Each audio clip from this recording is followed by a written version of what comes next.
This time we're going to Istanbul in Turkey all by myself, and this will be a short 3-day trip. On the weekend, I decided to stay in a hostel, and I booked an airport transfer from the hostel. It was around 50 euros. There were clear instructions to come outside gate 14, and there'll be someone standing with the name card or some certain things. There were plenty of them standing, so I guess that's the area.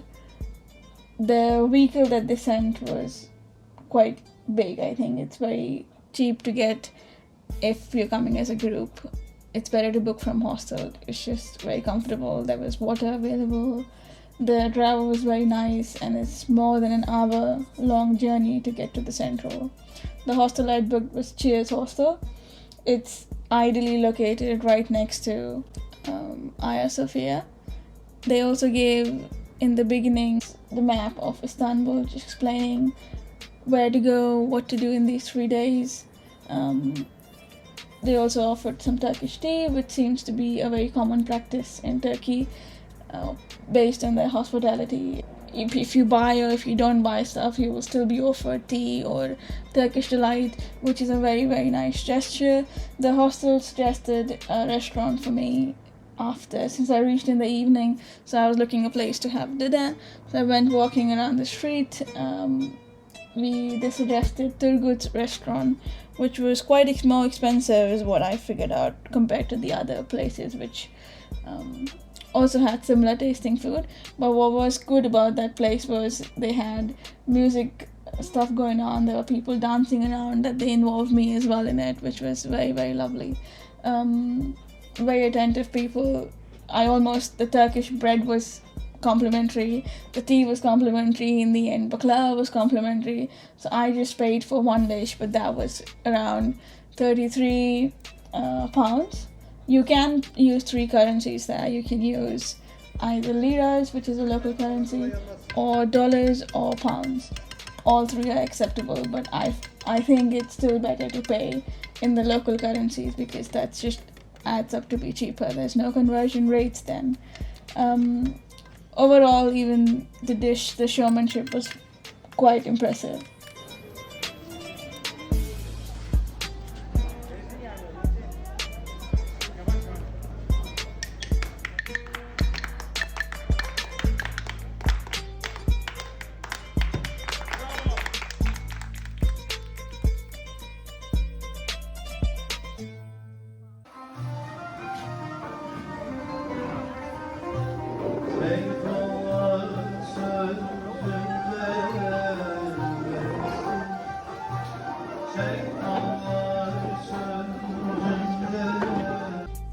The tea was honestly great, so I had to they offered if I would want the tea again, which I said yes, and they offered baklava for free as well, as I mentioned. That was my first baklava, the original baklava. It was really nice. After eating, I decided to go out, and it was a very lively street. You have shops open till late night, which is good, unlike the UK where everything shuts really quick. And since I was so close to Hagia Sophia, I thought, let me just go and have a look. And even there were so many people. And I honestly did not even feel unsafe for a bit. There were people all around. There were tourists, there were local residents who were chilling in the evening with their families, with the pets, right in the center of Hagia Sophia. And Blue Mosque, there's this beautiful garden space just to roam around. The next day plan was simple. I just go to the Grand Bazaar, spend a couple of hours there, buy some stuff. I'd heard it can really take a long time since the Grand Bazaar is big, and the walk from Grand Bazaar to Egyptian Bazaar is decent, and I was recommended to not buy from the Grand Bazaar since it's super expensive. You can get better stuff on the way to Egyptian Bazaar.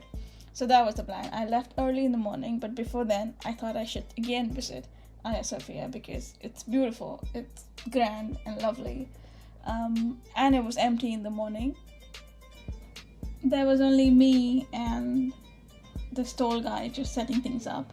This is known as simit, maybe I'm not pronouncing it right. but it was just bread with sesame seeds, and you can choose Nutella, you can choose cream cheese, or just plain. And I think I ate a lot of these because there were different varieties of bread as well, and just the perfect snack in the day, I guess. Then I headed to the Grand Bazaar, and it did remind me a lot of how India is as well, probably Delhi.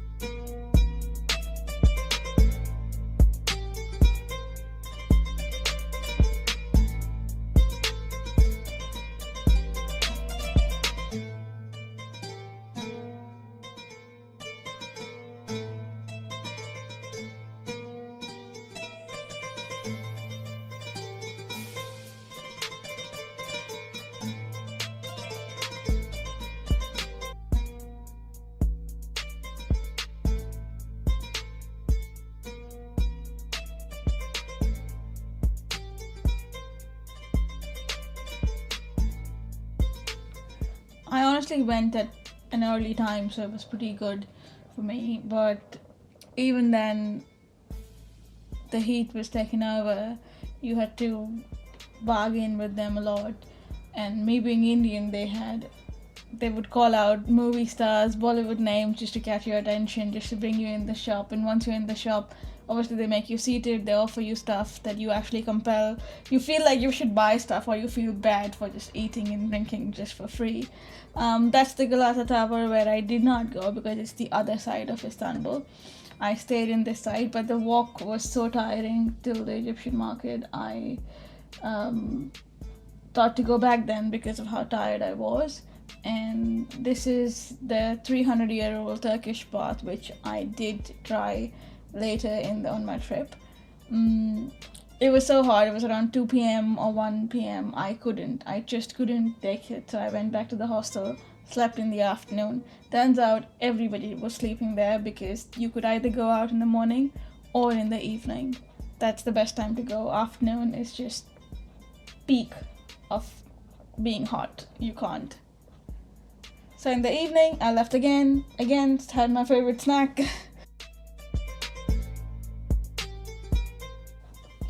Hagia Sophia is usually really busy. There are long lines in to get in. So I was suggested to first do the Blue Mosque, and then you go to Hagia Sophia maybe in the evening or early morning. Since I didn't go early morning, I thought evening is the best time I should go. We went, so that was right next to Blue Mosque. There is the mausoleum of Sultan Ahmed first. So I went into that.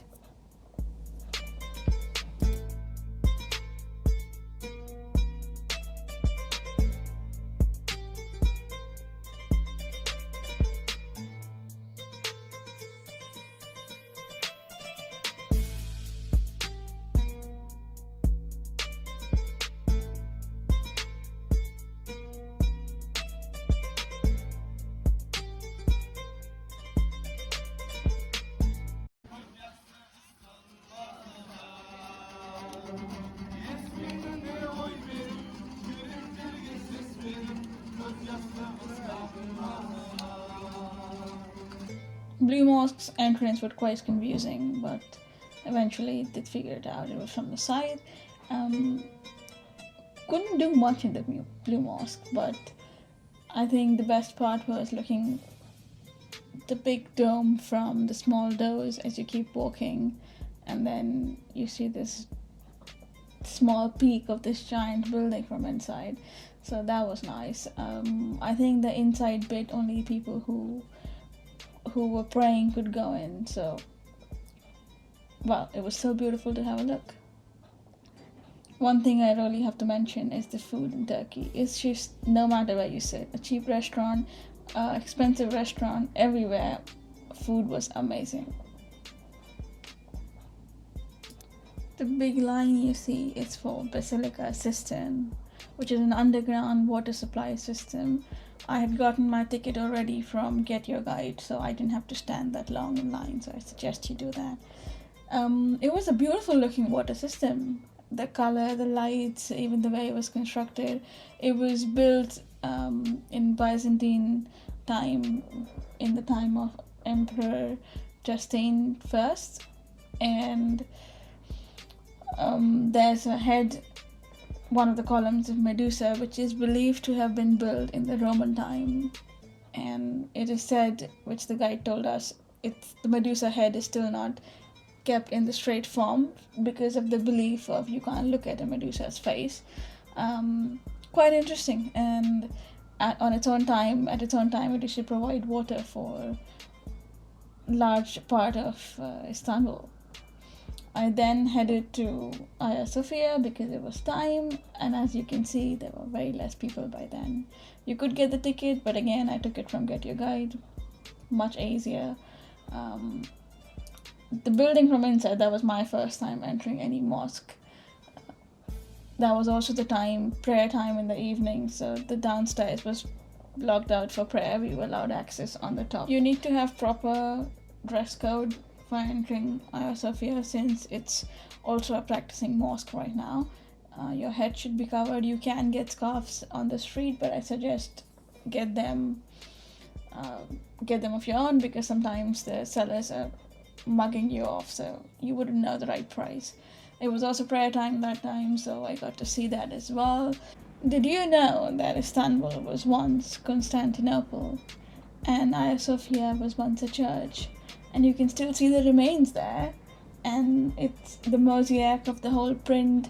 You can see in this specific one when Jesus is a baby, and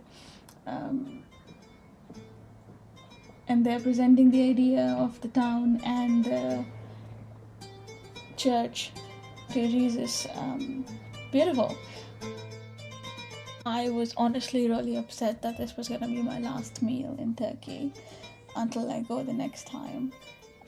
After this, the plan was to go to the rooftop Seven Hills restaurant for the best view, walkable distance, and this is where we are. You can feed the seagulls, you can film yourself. There was a restaurant as well if you want to have a seat. When I went, it was completely packed because I didn't pre-book.